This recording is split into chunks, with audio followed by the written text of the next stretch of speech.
Students, now we are going to start chapter 9, Heredity and Evolution of class 10th. Now, firstly, heredity क्या है? Heredity students, देखिए, आप सब ने note किया होगा अपने घरों में कि अगर आपके मम्मी पापा मदर फादर के आइज़ का कलर दोनों में से एक का भी आइज़ का कलर ब्लू है या ब्राउन है या ब्लैक है, या किसी के हेयर कर्ली हैं या स्मूथ है हेयर ऑलरेडी, मतलब विदाउट स्मूथनिंग कराए ही स्मूथ है, सिल्की हेयर है, या फिर रंग गोरा है या काला है, और अगर उनके 2 या 3 बच्चे हो जाते हैं, ऑफ स्प्रिंग को बोलते हैं संतान, उनके बच्चे, अगर उनके बच्चे हो जाते हैं तो ये कंफर्म है कि 2 बच्चों में से एक बच्चे में वो करेक्टरिस्टिक्स, वो गुण आएंगे जो मदर या फादर में है। ठीक है, तो हम डिनोट भी करते हैं, ये चीज़ देख भी लेते हैं कि इस बच्चे की आंखें अपनी मम्मा पे हैं, या इस बच्चे के बाल अपनी मम्मा पे हैं, वो सिल्की हैं या वो घुंघराले बाल हैं, कर्ली हेयर हैं, या कलर मिलता है, दांतों की शेप मिलती है। ठीक है, आपके फेस की शेप भी कई बार मम्मी या पापा पे होती है। तो ऐसे कुछ लक्षणों का, ऐसे कुछ करेक्टरिस्टिक्स का अपने मम्मी पापा से बच्चों में आना या उनके बच्चों में जाना मीन्स एक जनरेशन से दूसरी जनरेशन में आपके करेक्टरिस्टिक्स का आना, मतलब एक पीढ़ी से दूसरी पीढ़ी में, मतलब दादाजी से मम्मी पापा में आए कोई लक्षण, कोई करेक्टर, और मम्मी पापा से आप में आए, आपसे आपके बच्चों में जाएंगे तो कोई ना कोई करेक्टर्स का जाना। ठीक है, तो वो होता है हेरिडिटी। अभी मैं आपको इसकी डेफिनेशन प्रॉपर बताऊंगी। फिलहाल ये जो रिप्रोडक्शन होता है, रिप्रोडक्शन के कारण ही बेबीज होते हैं, बच्चे होते हैं। तो ये 2 टाइप का होता है, आप रिप्रोडक्शन चैप्टर में पढ़ेंगे या पढ़ चुके हैं। ठीक है, तो रिप्रोडक्शन 2 टाइप्स का, सेक्सुअल और सेक्सुअल। सेक्सुअल में क्या होता है, जब मेल और फीमेल दोनों की नीड पड़ती है, मेल और फीमेल दोनों होने चाहिए, तो सेक्सुअल रिप्रोडक्शन होगा। और असेक्सुअल रिप्रोडक्शन जिसमें एक से ही काम चल जाता है। देखिए, एक जो है वो 2 में डिवाइड हो गया, वो आगे फिर फर्दर जाके फिर 2 में डिवाइड हो गया, मतलब 1 से 2 बने, 2 से 4 बने, 4 से 8 बन जाएंगे। ठीक है, तो ये असेक्सुअल में होता है। ठीक है, और सेक्सुअल में मेल फीमेल की नीड पड़ती है, जैसे एनिमल्स में मेल फीमेल की नीड पड़ती है। ठीक है, कुछ plants, flower, male flower female flower भी होते हैं, और इंसानों में तो है ही है मेल फीमेल।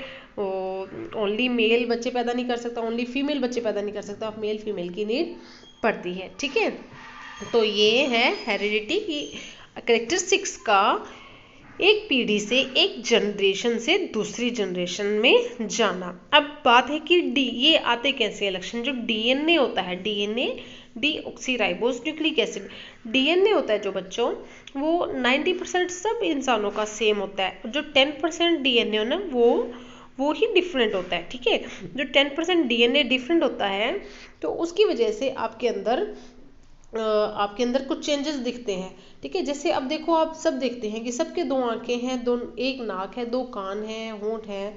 ठीक है, तो सबके पास पार्ट्स सेम है, लेकिन फिर भी शक्ल अलग हो जाती है, सबका फेस अलग हो जाता है। ठीक है, तो वो डीएनए के कारण होता है। डीएनए आपकी बॉडी में हर जगह है, आपकी बॉडी से निकला हुआ कोई भी लिक्विड है उसमें भी डीएनए है, मतलब ब्लड, आपके मुंह की जो माउथ में जो सलाइवा है उसमें भी डीएनए, कहने का मतलब बालों में है, स्किन में है।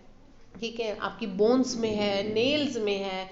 ठीक है, हर जगह, आईलिड्स में है, हर जगह डीएनए है। तो जो 10% डीएनए जो सबका डिफरेंट होता है, उसकी वजह से ही आप लोगों में चेंजेस आते हैं। ठीक है, नाउ आप देखिए स्टूडेंट्स, हेरिडिटी की डेफिनेशन नोट कीजिए, ये आप पॉज करके लिख सकते हैं। हेरिडिटी को इनहेरिटेंस भी बोलते हैं। Heredity is also called inheritance. It is transmission of characters, character मतलब गुणों का transmission, from parents to offspring. Offspring होते हैं बच्चे, पेरेंट मम्मी पापा से बच्चों में करेक्टरिस्टिक्स जाते हैं, जनरेशन आफ्टर जनरेशन, पीढ़ी दर पीढ़ी। जनरेशन आफ्टर जनरेशन का मतलब अभी मैंने बताया, दादाजी के दादा दादी से आपके फादर में, आपके फादर से आप में। ठीक है, नाना नानी दादा दादी से आपके मदर फादर में, मदर फादर के बाद आप में, आपके बाद आपके बच्चों में। ठीक है, तो it is transmission of characters from parent to offspring, generation after generation. ठीक है, नाउ अब देखिए हेरिडिटी के बाद हम करते हैं एनसीईआरटी बुक से इनहेरिटेड ट्रेट्स।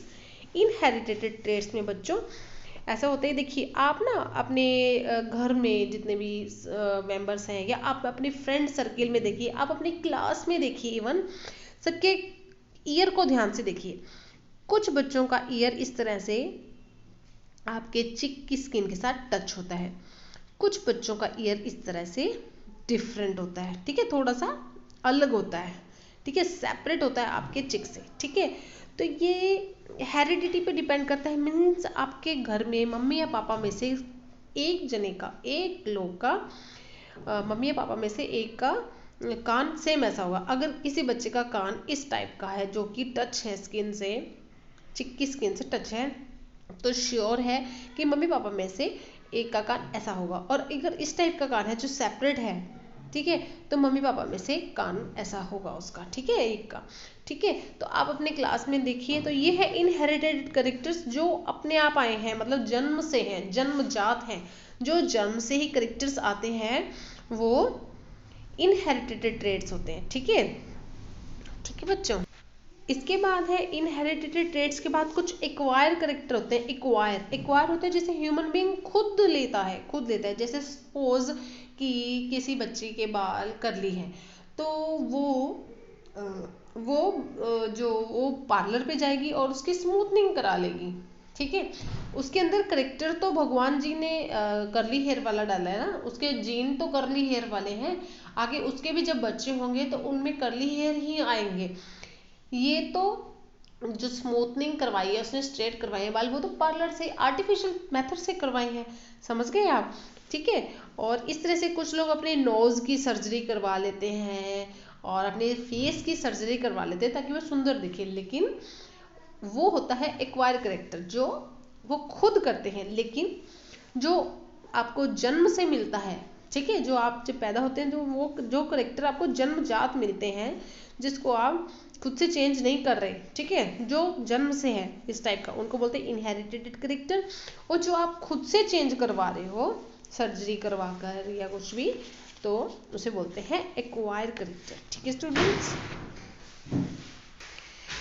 एक्वायर करेक्टर में स्टूडेंट्स जैसे जनरल नॉलेज की भी बात की जाए, स्किल की बात की जाए, वो भी एक्वायर में आता है। अब देखो, डॉक्टर का बेटा डॉक्टर नहीं होता, ठीक है, डॉक्टर का बेटा डॉक्टर नहीं होता जब तक वो पढ़ाई नहीं करेगा, जब तक वो स्टडी नहीं करेगा। अगर डॉक्टर का बेटा स्टडी नहीं करेगा, वो डॉक्टर कैसे बन जाएगा। तो मीन्स ये एक्वायर करेक्टर हैं जो उनको खुद से मेहनत करके नॉलेज गेन करनी पड़ेगी, नॉलेज स्किल गेन करना पड़ेगा। ठीक है, और अगर हम लोग डेजर्ट में चले जाएं तो वहाँ पर हम लोग, वहाँ पे बहुत ज़्यादा गर्मी होती है, तो हम वहाँ पे हमारी जो स्किन है वो टैंड हो जाएगी, वो हमारी स्किन का कलर भी ब्लैकिश हो जाएगा। ठीक है, तो वो इनहेरिटेड नहीं है, वो एक्वायर हो गया है गर्मी की वजह से, वहाँ पे वर्क करने की वजह से। तो अगर आप वापस ठंडे ठंडे देश में आएंगे, ठंडे प्रदेश में, ठंडे एनवायरनमेंट में आएंगे, तो वापस आपका रंग वैसे ही हो जाएगा जैसा आपको जन्म से मिला है। ठीक है, तो inherited characteristics that are inherited by offspring from parents are called inherited characters such as skin color, eye color, height, weight। yes, height weight पे भी है। अगर मम्मी पापा में से एक का की हाइट लंबी है, एक की हाइट ठीक है, तो बच्चे भी लंबे पैदा हो सकते हैं। और अगर बोने हैं मम्मी पापा, तो बच्चे भी बोने ही पैदा होंगे बच्चों। ठीक है, वेट, मोटा पतला होना, ठीक है, शेप ऑफ नोज। और कुछ करेक्टर हैं जो रिस्पॉन्सिबल टू द इन्वायरमेंट पे डिपेंड करते हैं। जैसे आपके फोरहेड पे सन टैंड हो जाए, ठीक है, फोरहेड ब्लैकिश हो जाए, नॉलेज, स्किल, ये सब एक्वायर्ड करेक्टर हैं जो हम एक्वायर करते हैं एनवायरमेंट से या अपनी मर्जी से सर्जरी करवाकर, बालों की स्ट्रेटनिंग करवाकर। ठीक है, तो ये ऑफ स्प्रिंग में नेक्स्ट जनरेशन में पास नहीं होते। These can not pass on the of spring of the next generation. अब अगर मैंने बालों की स्ट्रेटनिंग करवा ली तो मेरे बच्चों में थोड़ी वो होगी, वो स्ट्रेटनिंग जाएगी। ठीक है, जैसे बाल जन्म से होते हैं वैसे ही होंगे ना। ठीक है, आप समझ गए होंगे I think. Okay, after acquired character we discuss Gregor John Mendel. Mendel एक साइंटिस्ट है। उन्होंने क्या किया, उन्होंने देखा कि किस तरह से पौधे जनरेट होते हैं, पौधे कैसे रिप्रोडक्शन करके पौधे बनते हैं, ठीक है। तो उन्होंने पी प्लांट लिया, पी मतलब मटर का पौधा लिया, ठीक है। उस पे उसने वर्क किया। अब मटर का पौधा क्यों लिया उसने, क्यों चुना, ये हम नेक्स्ट वीडियो में करते हैं, ठीक है student. Thank you so much.